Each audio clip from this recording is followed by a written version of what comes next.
সেলিম ভাই এবং মধু কাকা পাইছি। আমাদের এই দুই বট গাছ যদি আমাদেরকে ইনশাল্লাহ রামুদের ছায়া দেয়, ইনশাল্লাহ আমরা সর্বকালে সাকসেস। আমাদের 3 নং ওয়ার্ডবাসী আমরা আজকে দেখাইছি যে আমরা ধানের শীষকে কত ভালোবাসি, তাই না?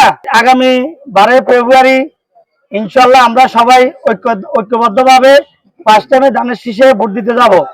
আমরা বিগত 17-18 বছরে কিছু পাইছি নি, পাই নাই তো। ইনশাল্লাহ আবার আমরা কাকে পাইছি? আমাদের সেলিম ভাই এবং মধু কাকাকে। কাকে?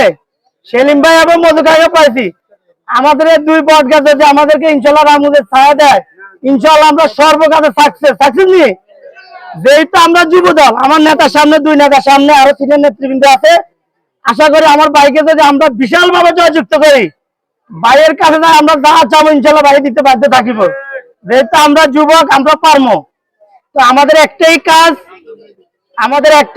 আমরা সবাই ঐক্যবদ্ধ ভাবে, আপনারা কিছু অবগতি আছেন, কিছু দুষ্কৃতিকারী আমাদের ওয়ার্ডে ঢুকছে, এটা আপনারা ভালো করে জানেন। তো আমি ওইদিকে নিব না, যেহেতু আমাদের বিএনপি, আমি ওয়ার্ড যুব দলের সভাপতি, আপনারা জানেন আমরা কেমন, আমাদের নেতৃত্ব কেমন চলতেছে।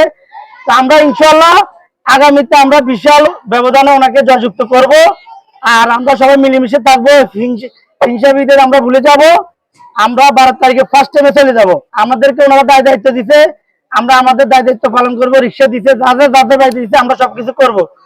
আর আমরা বিগত আমলে আমার নেতার উদ্দেশ্যে বলবো, আমরা যারা জেল কাটতে অনেক কষ্ট করছি, ওনারা জানে আপনাদের ছেলে সন্তান অনেক ঘুমাইতে পারে নাই, আমাদের সবকিছু খেয়াল আছে। এখন আমাদের শক্তিকে আমাদের সেলিম ভাইকে পাশ করলে তো আমরা পার্লামেন্টে সবকিছু বলতে পারি, আর যদি না হয় তো আমাদের সব শেষ। সেটা তো জানা যাক। যেহেতু সময় সংক্ষিপ্ত, সবাই সুস্বাস্থ্য দীর্ঘায়ু কামনা করে আমি আমার সংক্ষিপ্ত বক্তব্য এখানে শেষ করছি। সবাই ভালো থাকবেন, টেক কেয়ার, আল্লাহ হাফেজ।